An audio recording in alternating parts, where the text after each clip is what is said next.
Está no ar mais um Boletim Coppola News, o canal de cortes mais visto do YouTube. Eu sou Márcio Andrade e no vídeo de hoje você vai ver uma entrevista com o Marco Aurélio Mello, o ex-ministro do STF, e nessa entrevista ele traz algumas informações assim inéditas. Evidentemente que com as perguntas ali que foram feitas, umas perguntas tendenciosas, porque os jornalistas ali com certeza eram todos petistas, mas o Marco Aurélio colocou a visão dele, explanou ali tudo que ele pensa sobre o que está acontecendo, né, sobre o processo de anistia. Ele defende a anistia, ele expõe o Alexandre de Moraes, então vale muito a pena assistir essa entrevista até o final. Portanto, se inscreva no canal, deixe o seu comentário e deixe também o seu like. Se liga aí! Indaga-se: o Supremo é competente para julgar os arruaceiros? Não me refiro porque eu penso que não houve tentativa de golpe. Os arruaceiros de 8 de janeiro, a resposta é desenganadamente negativa. Desde cedo, Rosiane, que a coisa que começa errada tende a chegar a um ponto em que o erro será maior ainda. O inquérito começou mal. Começou mal por quê? Porque foi instaurado pela própria vítima, o Supremo. E aí nós sabemos que inquérito é instaurado por provocação da polícia ou provocação do Estado acusador, que é o Ministério Público. Mas ainda, ao invés de partir-se para algo republicano, que é a distribuição do inquérito, pensou-se a dedo o relator, o ministro Alexandre de Moraes. E se desconhecendo também que o exemplo vem de cima. A repercussão nos demais patamares do judiciário é péssima. É péssima no que o Supremo, e não há um órgão acima dele para corrigir as decisões que prolata, não dá em si o exemplo em termos de organicidade do direito. Você concorda, Caio? Existe um erro de origem, um vício de origem? Seria esse o termo? Se a gente Eu penso que sim, concordo com o ministro Marco Aurélio. De fato, em 2019, quando se instaurou o inquérito, o à época presidente, o ministro Dias Toffoli, havia invocado um dispositivo do regimento interno do Supremo, que abria a possibilidade de investigação, de abertura de um inquérito, se houvesse algum ilícito nas dependências do tribunal. Aplicou-se uma interpretação mais elástica, digamos assim, para que esse artigo do regimento interno contemplasse também os ataques que o Supremo e os seus membros tinham sofrido. Então, de fato, com fundamento em um dispositivo do regimento, é que se instaurou o inquérito das fake news e, como bem disse o ministro Marco Aurélio, não houve distribuição quanto à relatoria. Algo bastante peculiar, né, ministro? A relatoria foi atribuída diretamente ao ministro Alexandre. Então, agora faz quase 4 anos, ministro, no próximo dia 10 de junho fará 4 anos de um julgamento importante do Supremo no plenário, em que o Supremo decidiu manter o andamento deste inquérito. O resultado 10-1, um dos muitos julgamentos em que o senhor ficou ali isolado na divergência, né? Agora, nesse período de quase 4 anos, o senhor porventura fez algum reexame da concepção que o senhor teve naquela altura, dada a sequência de fatos históricos que observamos aqui no Brasil de lá para cá? Eu sempre evoluí com muita facilidade, de forma espontânea, de forma corajosa, mas nesse caso concreto não. Por mais que medite, reflita sobre o procedimento adotado, eu concluo que foi errôneo. E aí nós precisamos considerar que a Constituição dita cidadã por Ulisses Guimarães, de 88, inaugurou um sistema acusatório. E o Ministério Público é o Estado acusador. Muito embora ele possa, depois de propor uma ação penal, pedir a própria absolvição do acusado, né? Eu creio que não avançamos culturalmente a partir desse procedimento adotado e vamos ver onde vai chegar esse inquérito, que o inquérito deve ter uma duração razoável, pelo menos, né? Que não se observe o que está no Código de Processo Penal, mas que seja um período tido como razoável. Quem oferecerá em si a denúncia? Uma procuradora-geral da República que estudou comigo na UNB, né? Foi minha assessora, inclusive, ela chegou a pedir o arquivamento desse inquérito. A doutora Raquel Elias Ferreira, Dodge, considerado casamento com um americano, né? Mas eu a conheci ainda Elias Ferreira, que era o patronímico do pai dela. E simplesmente se desconheceu esse pleito do Estado acusador. Indaga-se, quem oferecerá a denúncia se de início o Ministério Público é contrário em si ao inquérito? Não sei onde chegaremos. Pois é, fica aí a dúvida que eu quero que eles também, só para ressaltar que o ministro faz a referência a Raquel Dodge, que foi Procuradora-Geral da República. Caio. Nós tivemos, durante esse período de 2019 até agora, até o começo de 2024, nós tivemos então 3 procuradores gerais da República que atuaram nesse momento e, de fato, como bem lembrou o ministro, a doutora Raquel Dodge havia se posicionado veementemente em razão da absoluta inconstitucionalidade daquele inquérito das fake news. Acontece que essa tensão entre o Ministério Público e o Poder Judiciário, que começou especialmente no ano de 2019, eu penso que ela continuou e se arrasta até o presente momento. Em 2021, quando o então Procurador-Geral da República, Dr. Augusto Aras, havia solicitado o arquivamento do inquérito dos atos antidemocráticos, o ministro Alexandre acabou arquivando, mas na sequência já abriu outro, que é o inquérito das milícias digitais. Então, essa conduta dele enquanto alguém que pode decidir pela abertura de um outro inquérito e o encerramento do anterior é muito complicado. Isso demonstra a tensão, na minha visão permanente, que houve entre o Ministério Público e o Judiciário. Antes de eu passar por Valfré, eu queria saber de você também, assim, esse questionamento que o ministro levanta, que quem que vai oferecer essa denúncia, isso é um ponto crucial mesmo, porque o que é que acontece? Tá bom, tem um inquérito aí que tem um não. Aliás, o Valfré passou um levantamento aqui para mim que dos desdobramentos dessa história são 11 inquéritos, no final das contas, que circulam e que tudo ali vai correlacionando. 11, né? Entre eles o das milícias digitais, que já eu quero aprofundar nele. Mas assim, e aí? É um monte de decisão, tem determinação de prisão, mas tem essa questão da origem. É a vítima, é o acusador, é quem julga. E aí, como é que... Eu, sinceramente, estou pensando tecnicamente aí, um professor e o... Fica muito difícil, né? Você que preza a organização em si do direito, né? Agasalhar esse procedimento. E isso é ruim porque o Supremo vai para a vitrine e aí o estilingue funciona. Os ataques são de toda ordem. E o desprestígio para o tribunal é enorme. Vou pegar uma provocação do professor Caio sobre o argumento do ministro Dias Toffoli para abrir esse inquérito, né, com base no regimento interno. Foi um entendimento institucional que perdurou e que mantém o inquérito e outros inquéritos em andamento.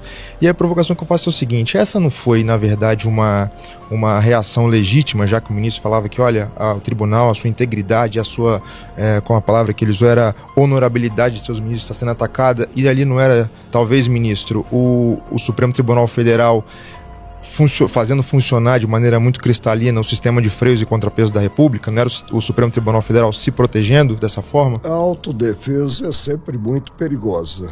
E é uma via de mão dupla, né?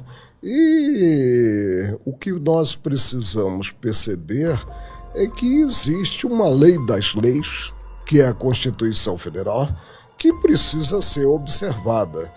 Precisa ser observado por todos os poderes, pelos cidadãos em geral e principalmente pelo guarda-maior dela, que que é o próprio Supremo. E isso é que não vem ocorrendo. para a tristeza geral. Eu estive no Supremo durante 31 anos, sempre atuando com muito desprendimento, depois de ter passado pelo TRT, pelo Tribunal Superior do Trabalho. E vejo com muita perplexidade o que se verifica nos dias de hoje. A competência do Supremo é de direito estrito. É o que está na Constituição Federal e nada mais. Nem normas processuais penais comuns alteram essa competência pela conexão probatória, pelo liame, pela ligação dos fatos. Nem a norma alusiva à continência, que é a norma que considera vários acusados. Indaga-se: o Supremo é competente para julgar os arruaceiros? Não me refiro, porque eu penso que não houve tentativa de golpe. Os arruaceiros de 8 de janeiro, a resposta é desenganadamente negativa, com o prejuízo do princípio do juiz natural e transgressão ao que está na Constituição, sem direito dos cidadãos acusados terem recurso para um órgão revisor de possível decisão contrária proferida. Isso não é bom. Como eu falei, não se avança culturalmente mediante atropelos. E, além disso, a problemática do relacionamento, a problemática da independência dos poderes, a harmonia entre os poderes. A harmonia pressupõe que cada qual atue na área que lhe é reservada. Quem não se lembra de uma discussão que o Marco Aurélio de Mello teve com o Alexandre de Moraes em uma dessas reuniões do STF aí, em uma dessas audiências aí, e foi uma discussão assim que foi transmitida, né? Mas era online, né? Cada um, eu acho que estava na sua residência, não sei onde, no seu escritório, enfim, não sei. Mas o Marco Aurélio contrapôs ali o Alexandre de Moraes sobre o assunto que estava sendo discutido, né? E essa discussão ficou muito famosa e tudo mais, tá, rodou a internet aí. Eu me lembro muito bem dessa discussão famosa aí, que o Marco Aurélio de Mello foi radicalmente contra o Alexandre de Moraes e fez algumas colocações assim bem pertinentes à época. Então está acontecendo novamente. O Marco Aurélio agora já não é mais ministro do STF, agora ele é um ex-ministro do STF, e a palavra de um ex-ministro do STF tem muito peso, diga-se de passagem, não é isso? Então o Marco Aurélio agora ele vem dando entrevistas aí, e essa entrevista que você acabou de ver aí foi uma das últimas entrevistas que ele deu. E pelo tom da entrevista, se você assistiu a entrevista, você viu aí que ele é radicalmente contra o que o Alexandre de Moraes está fazendo. Ele é radicalmente contra todo esse processo do 8 de janeiro, como está lidando todo esse processo. Por quê? Segundo ele, a maioria dessas pessoas que estão envolvidas nesse processo aí que o Alexandre de Moraes abriu para fazer o julgamento, para inquirir todas essas pessoas, né, de forma coletiva, não cabe ao Supremo fazer. Teria que ser um juízo de primeira instância e não o Supremo Tribunal Federal. Já começa por aí, né? Então Marco Aurélio ele também tem uma postura referente à narrativa do tal golpe contrário, né? Ele fala também nessa entrevista que não tem essa visão, que não aconteceu o golpe, que para acontecer um golpe é necessário que tenha apoio das 3 forças, das Forças Armadas, né? Exército, Marinha e a Aeronáutica, evidentemente, né, os comandantes das Forças Armadas ali tem que dar o aval, tem que ter o apoio dos comandantes das 3 Forças Armadas para que haja um golpe de fato. Sem apoio das Forças Armadas, de uma força armada, não existe o golpe, né? E é por isso que ele fala que não foi golpe, na visão dele não foi golpe. E os jornalistas, você viu aí na condução da entrevista aí que os jornalistas, mas não houve uma tentativa, esse ato de cogitar, de mencionar ali, de preparar ali um caminho para que pudesse haver a execução. Essa tentativa já não é um crime? E o Marco Aurélio disse que não, que não houve nada transitado em julgado, então não houve golpe e não houve também crime nesse sentido.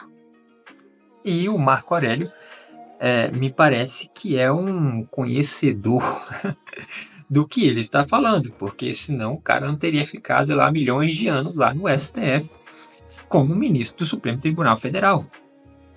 Ele, mais do que ninguém, sabe do que está falando.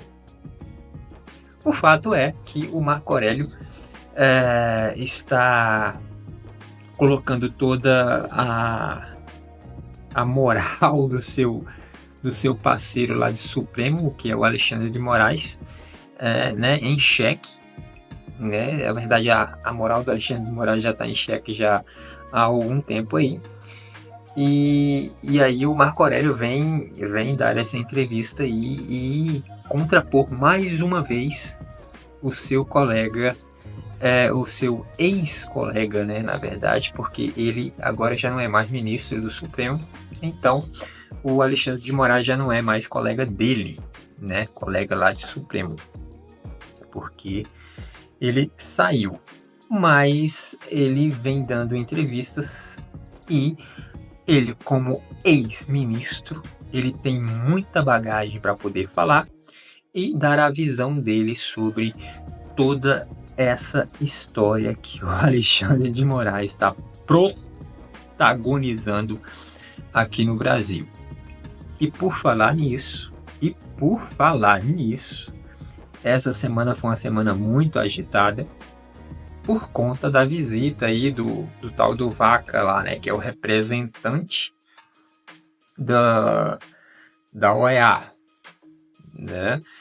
Vieram aí fazer uma visita, pegaram alguns depoimentos, foram primeiramente lá no Supremo conversar com o Barroso, que é o presidente do STF, e também com o Alexandre de Moraes, né? Foi lá conversar com eles e depois ele pegou depoimentos aí de perseguidos políticos, de jornalistas, de parlamentares e também de algumas vítimas ali do Alexandre de Moraes referente ao 8 de janeiro.